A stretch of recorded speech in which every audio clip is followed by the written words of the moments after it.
a great challenge. So the snake died. You managed that whole. And I have a cowboy hat with a great-looking hat band on it. And you still live out in the boonies. We do. I've worked from home for 17 years, and truly, the world has become the school place for our children. We just got back from a month overseas. This is not braggadocious. This is, wow, the Lord does fulfill what He's called you to. I was talking with Eric last night from the Jesus.net ministry in Paris. And I just said, well, yeah, we were in your neck of the woods a few months ago. Yeah. So yeah, it's amazing. Us, let's just talk about, because we're so impressed that you had 7 children and your wife well, is here. Wait. I believe that would be the beautiful gal down here. Rachel, stand up. Oops, she was taking pictures for you. She's she's doing your taking social pictures. media for you. She's even. in the back of the yes. room there. Yeah, she would be the one who had the 7 children, yes. Okay. I played a very small role in that. Okay, just tell us a little bit. Give us a snapshot. Give us their age range and what they're all up to. Sure. We're in an interesting season of life now. Our oldest is technically still at home. She's not a boomerang child. She's 23 years old. And our kids, we decided to homeschool all the way through high school. She did go off to college. She's not finished a degree because she's got her daddy's entrepreneurial spirit. She's got a very successful professional photography business, and she's getting married this summer in 2 months to a wonderful Christian man and a mechanical engineer. And she made it very clear to him, listen, if you want me, we're living near family. So, wow. So Dad says, all right, there's one down.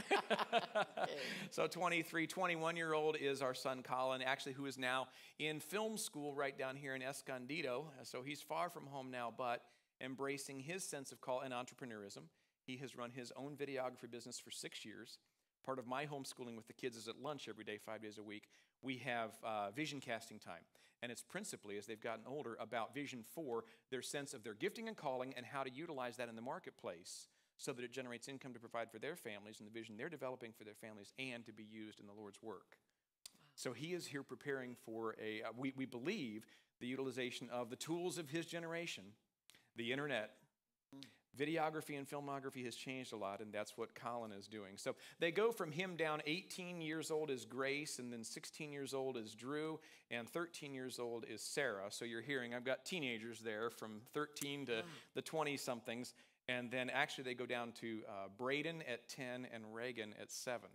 We just decided we're never going to empty nest. We'll just, okay. we'll just. Well, you're talking to a room of many type A's, and you're saying in this coaching, I think what I hear you saying is, don't be so directive. Don't tell people, do this, and have your team do that. Yes. You want us to shift into a listening, more caring, drawing out mode of the people we lead. Thank you. And yes, that is exactly it, because I am very decidedly a type A person. I am a bottom line. Any of you who know Myers-Briggs, I'm an ESTJ, Life's Administrators. So I'm a very bottom line man, and as I listen to the heart that the Lord placed within me, I recognize again that God's bottom line is different than our bottom line, and so much of how He works is through that relational shepherding father heart, the connection at a deep level with our personhood and our uniqueness, not simply stats and numbers. So how does this look practically in a workplace? You do have a bottom line stat and number that has to come in, and you're going to say to your key person, how would you like to get that done? Mm-hmm. I'm going to use my dad as an example of that, because my dad, he is a wonderful man. And by the way, they bought that farm. They were the last ones to move onto the farm. They now live just up the dirt road. We don't have to go over the river and through the woods. We go right up the little dirt road, and my mother and father are both living up. Their dad is 75 now, very, very active in his family's life. My sister and her husband now have moved on to another section about a quarter mile up the road. So either we're a very unhealthy and meshed family, or it's a pretty neat throwback to the way family used to be actually throughout most of human history. But my father was not only a wonderful man of vision and love and nurture, but he was my favorite coach. Dad was a very outstanding athlete. He was quarterback on the football team and pitcher and first baseman on the baseball team and excellent basketball player. And so as he coached, it was usually Dad's team that most of my buddies wanted to be on. The reason was because everybody played on Dad's team, and we won. Not always.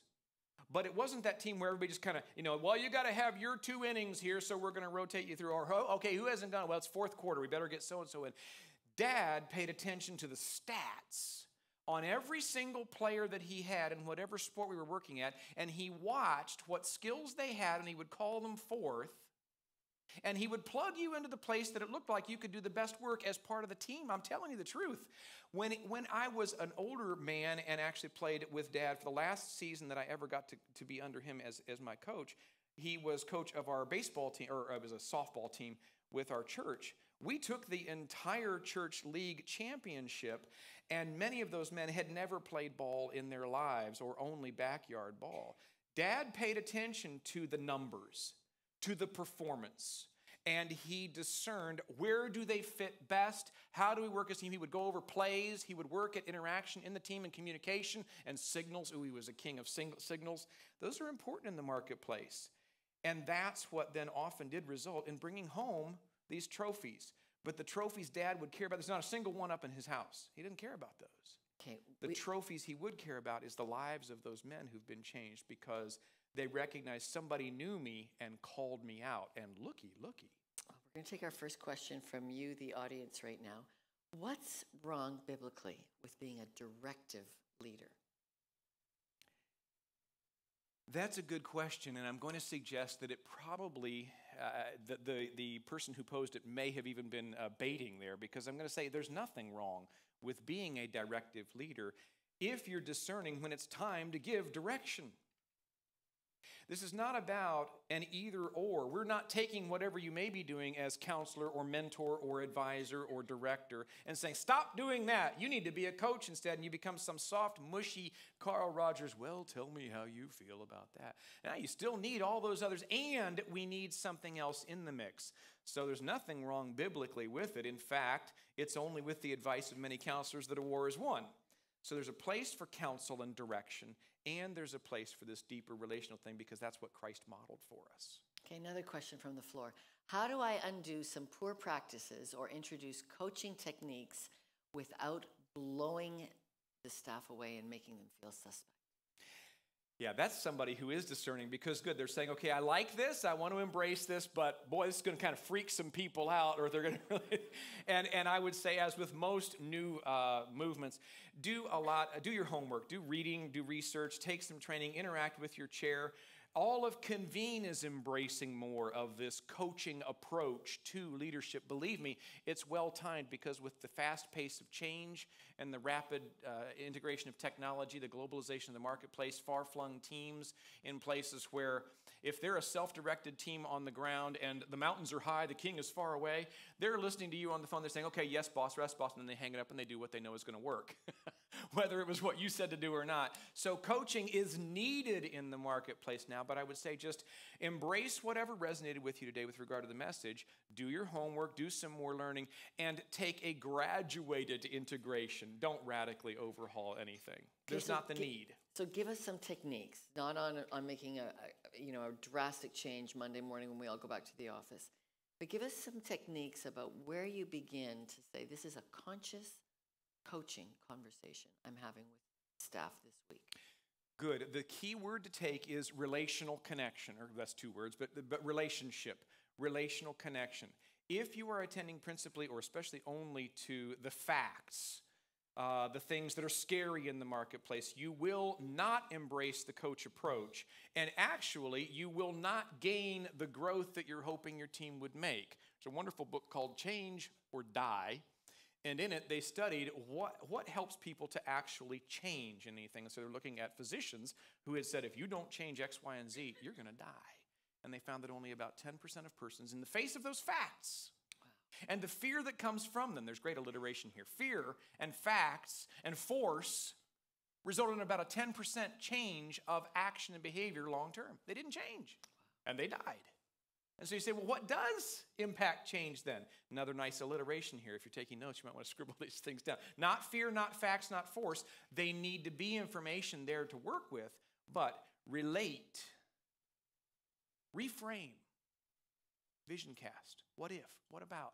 How else could we look at this? Relate, reframe, and rehearse, repeat. Try new things. Find out what's working. Ooh, let's do more of that. That didn't work so well. What could we change? So those are the things that only come out of relational connection and what-ifing and stepping into the future. And just one of the phrases we use frequently in coaching is staying in the questions. Direction is in the answers. Stay in the questions. Embrace the questions long enough to let the answers begin to present themselves. Give us some practical tips for this relating part of the picture. Because you're trying to create a bit of an equal ground, at least with your executive team. And how do you be warm and relational? It's not very time efficient. Excellent point there. It would seem that it's not very time efficient.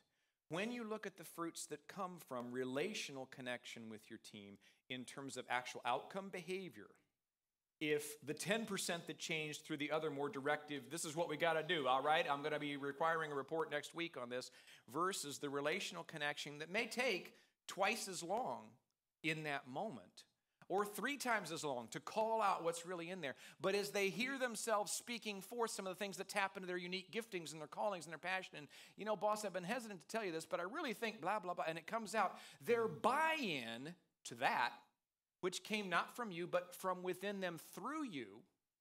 You called it out through them, through this inside out instead of outside in directive model. Their buy-in, their investment, their follow-through is likely to be so exponentially greater that you're not going to just get the outcome you were looking for. Many times you'll go, are you kidding me? And no, because it came through relationship. I believe that's why Jesus spent so much time just relating, and the things he started have had a pretty amazing ripple effect throughout civilization. So what does it look like on Monday, Tuesday, Wednesday morning? You walk into someone's office, sit down at the coffee bar, and you just start talking? Well, I think Monday through Friday, it looks like a lot of what we're already doing. Again, it's more of a change in our being than it is in our doing. Our doing might still look quite different, but your people, when you're connecting, think again for all of us about that coach that you've had. What did they do that resulted in the kind of performance that you were like, I didn't know I could do that. Check it out, you know? Those kind of things had to do with them spending enough time to actually look you in the eyes and to connect with you and your skills and to say, have you noticed that? I've wondered about. You know, the other day, it occurred to me. And they're just reflectively saying what they think they're seeing and asking you what you think you're seeing and listening for the fit. When we have those kind of relational connections, as we still go about all the tasks of the day, it changes the dynamic subtly, but powerfully kind of everywhere. When a team works like that, you go visit that team 10 years later, and their turnover has been virtually nil. Except for the people who retired. Why would anybody want to leave a team that works like that? Okay, well, let's talk about departures, because that's one of the toughest things a relational CEO has to do. It is get the right people off the bus. Give us your advice on that. Well, that's an excellent point. It's one of the hardest things we do, right? We hopefully spend a lot of time in the vetting and hiring process, and then, boy, when it's time to let go because things have changed or the person is just not the right one, that's tough.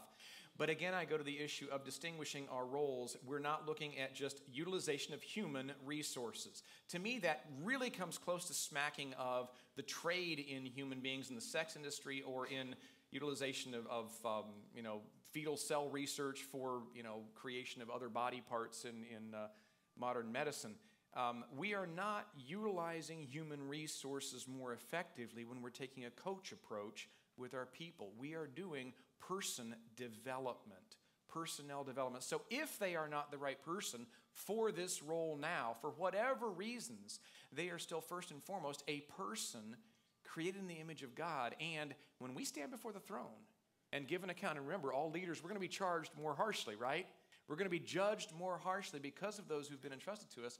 When we're called to account for that, that's going to be about, again, God's bottom line, which is very different from just our numbers bottom line. So we still pour into or seek to develop and call out the what's next for this brother or sister, this person we love, who God still has lots of things for, though they're outside of our company. So a very personalized and maybe even expensive approach to saying, I'm going to help you leave here so you can land someplace else. Perhaps expensive up front. You're right. This may cost a little bit more financially. It may cost more in time initially, but the fruits, even in terms of your company's reputation and the number of people who are lining up to get on your team, will have market impact that you may or may not be able to gauge entirely, but it'll be undeniably there. Yeah.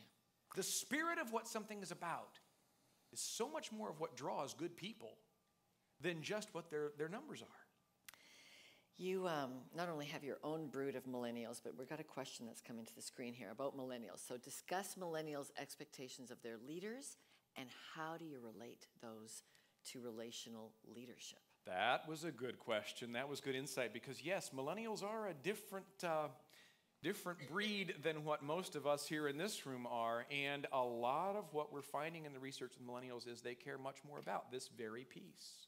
This relational connecting. They'll say even, I don't really care about the money. And in our minds, we're saying, yet. Believe me, you will. You will. But they're not there yet. And the ability, if we can connect with them where they are now, they can't be other than where they are. So we can connect with them where they are now. The skills, tools, and techniques that they bring to what we're trying to do as we fumble with technology and the rapid pace of change. And what is this internet thing anyway? With all this, are you kidding me? My son's not going to film school to be a film producer. He's going to work YouTube. He's studying YouTube. And most people would be saying, well, yeah, my kids study it, but I'm always telling them, stop, do something productive. No, the things that a millennial can bring to us are powerful for the world they live in.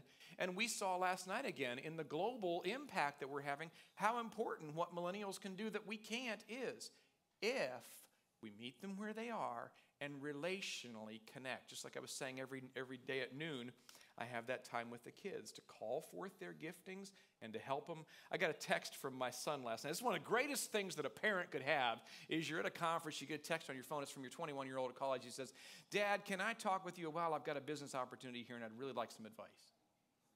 21 years old, your teenagers are coming to you and wanting that. What they're wanting is not so much advice. They're saying, can you connect with me here and help me process? When your people are doing that, when your millennials are doing that, they're getting what they want. And believe me, on the bottom line productivity of your work, you will get what you want as well. I wish I had asked Rachel to come and join you partway through this interview because it is a two-person couch, and she's back there. But I would like to know how coaching works in marriage. Are you a good listener to her? Greg, if you want Rachel to come on up here, we there's room. We might want to get one of these on. There's room. I believe Rachel would say, certainly on my better days, I am. There's been times where she said, are you kidding me? I'm married to a psychotherapist.